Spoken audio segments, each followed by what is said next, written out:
ఒక్కసారి కొమ్మూరి గోల్డ్ కి కాల్ చేయండి. తాకట్లో ఉన్న మీ బంగారాన్ని విడిపించి మార్కెట్ ప్రైస్ కి వాళ్ళు కొనుక్కుని మిగతా డబ్బులు మీకు ఇచ్చేస్తారు. హాయ్ హలో నమస్తే, నేను మీ కట్టా కార్తీక్. గన్నవరం మాజీ ఎమ్మెల్యే వైసీపీ నేత వల్లభనేని వంశీకి మరికొన్ని రోజుల పాటు జైలు జీవితం తప్పేదట్లేరు. మరో కొత్త కేసులో వల్లభనేని వంశీకి 14 రోజుల పాటు రిమాండ్ విధించింది నూజివీడు కోర్టు. ఏలూరు జిల్లా బాపులపల్లిలో నకిలీ ఇళ్ల పట్టాలు పంపిణీ చేశారనే దాని మీద హనుమాన్ జంక్షన్ పోలీసులు కేసు నమోదు చేసి నూజివీడు కోర్టులో పీటీ వారెంట్ కింద పిటిషన్ వేయగా ఆ పిటిషన్ని విచారించినటువంటి కోర్టు 14 రోజుల పాటు రిమాండ్ విధించడం జరిగింది. అంటే మరొక 14 రోజుల పాటు వల్లభనేని వంశీ జైల్లోనే గడపాల్సినటువంటి పరిస్థితి. నిన్నగాక మొన్ననే వల్లభనేని వంశీకి బెయిల్ వచ్చింది, ఊరట దక్కింది, బయటకు వస్తారు, ఇలా రకరకాల వార్తలు చూసాం. నిజానికి వల్లభనేని వంశీ నేరాల చిట్ట ఇంత పెద్దగా ఉంది. మరి ఒక కేసులో బెయిల్ వచ్చినా మరో కేసులో జైల్లో ఉండాల్సినటువంటి పరిస్థితిలో వల్లభనేని వంశీ ఉన్నాడు.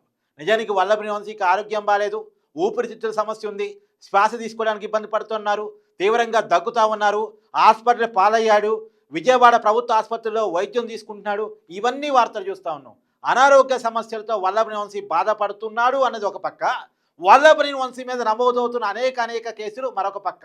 నిజానికి గత ఫిబ్రవరిలో వల్లభనేని వంశీ ఒక కిడ్నాప్ కేసులో అరెస్ట్ అయ్యాడు. సత్యవర్ధన్ అనేటువంటి ఒక దళిత యువకుడిని కిడ్నాప్ చేశాడనేటువంటి కేసు మీద వల్లభనేని వంశీ అరెస్ట్ అయ్యాడు. అతని మీద కిడ్నాప్ కేసు పెట్టారు, ఎస్టీ అట్రాసిటీ కేసు పెట్టారు. ఆ కేసు తర్వాత నిజానికి ఆ వ్యక్తిని ఎందుకు కిడ్నాప్ చేశాడు? గన్నవరం టీడీపీ ఆఫీస్ మీద ఎమ్మెల్యేగా ఉన్న టైంలో టీడీపీ నుంచి వైసీపీలోకి జాయిన్ అయిన తర్వాత గన్నవరం టీడీపీ పార్టీ ఆఫీస్ మీద దాడి చేపించాడట వల్లభనేని వంశీ. దానికి సాక్షి కేసు పెట్టినటువంటి వ్యక్తి సత్యవర్ధన్.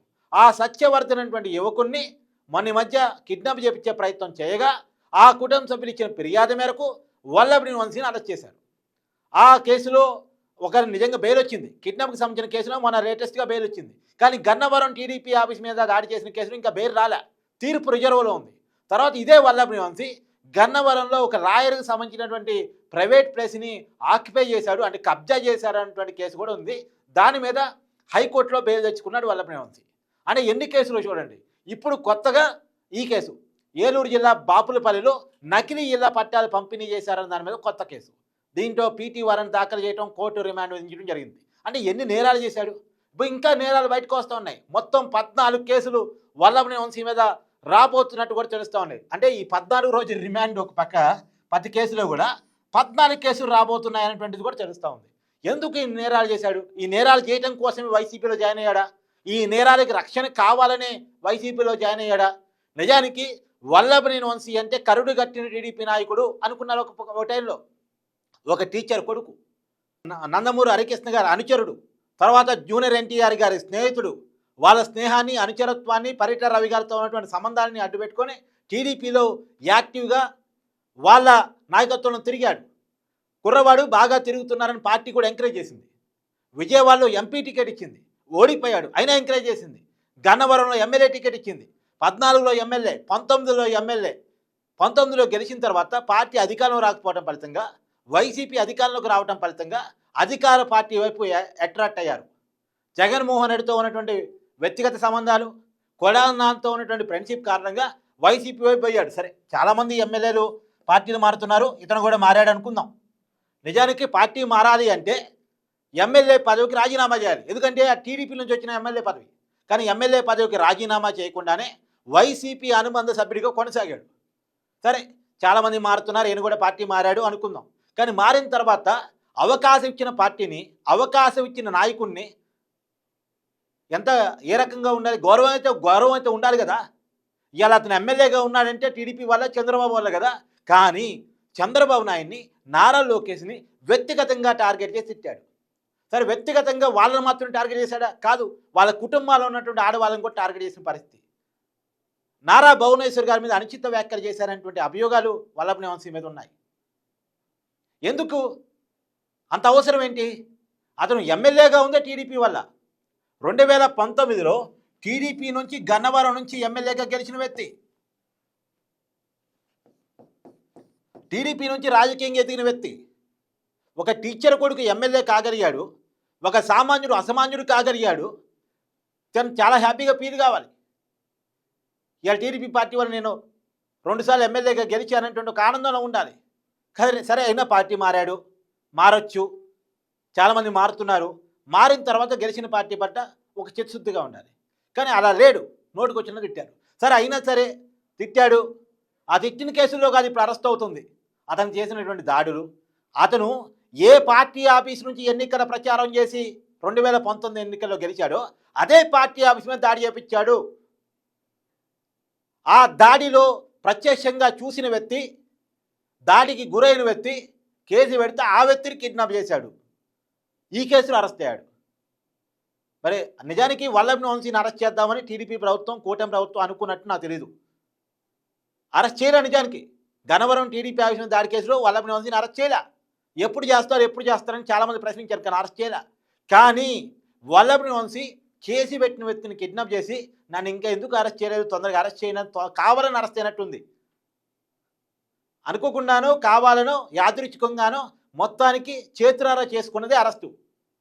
జైలు జీవితం చేతురారా కొని తెచ్చుకున్నాడు వల్లభనేని వంశీ. ఆ కిడ్నాపే లేకపోయి ఉంటే ఈ రోజు కూడా వల్లభనేని వంశీ అరెస్ట్ అయ్యేవాడో కాదు. కానీ వన్స్ అరెస్ట్ అయిన తర్వాత వల్లభనేని వంశీ బాధితులంతా బయటకు రావడం స్టార్ట్ చేశారు. మామను బెదిరించాడని ఒకడు, మా భూమి కబ్జా చేశాడని ఒకడు, మాకు నకిలీ ఇళ్ల పట్టాలు ఇచ్చారని ఒకడు, ఇలా అనేక మంది, అందులో మహిళలు కూడా ఉన్నారు.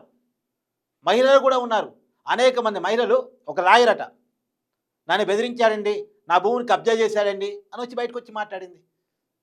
ఇలాంటి అనేక విషయాలు ఇప్పుడు వల్లభనేని వంశీ విషయంలో బయటకు వస్తూ ఉన్నాయి. ఇంకేం బయటకు వస్తాయని తెలీదు.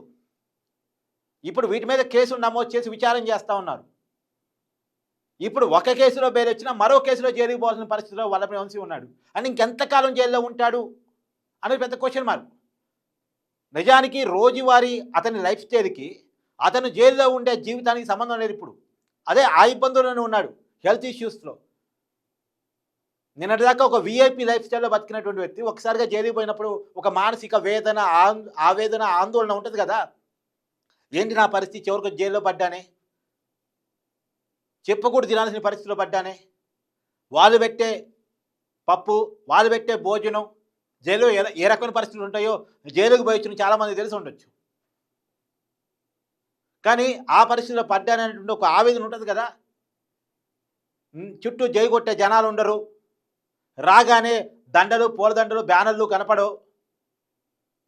అక్కడ ఒక రకమైన ట్రీట్మెంట్ ఉంటుంది కాబట్టి ఆ ట్రీట్మెంట్కి ఏమనుకున్నాడు ఏమో మరి, మానసిక వేదనకు గురయ్యాడు. మొత్తానికి అనేక రకమైన హెల్త్ ఇష్యూస్. ఫస్ట్ ఏమో వెన్నునొప్పి అన్నాడు, ఇప్పుడేమో ఊపిరితిత్తులు, శ్వాసకోశ ఇబ్బంది అంటున్నారు, దగ్గు అంటున్నారు. మరి ఏంటి వాస్తవం అని తెలియదు. వాళ్ళ లాయర్ అయితే చాలా తీవ్రమైన అనారోగ్య సమస్యలతో మా వల్లభనేని వంశీ ఉన్నాడు అని చెప్పేసి వల్లభనేని వంశీకి సంబంధించిన న్యాయవాదులు చెప్తా ఉన్నారు. అయితే వల్లభనేని వంశీలో ఇంకో రకమైన ఆవేదన కూడా ఉందంట.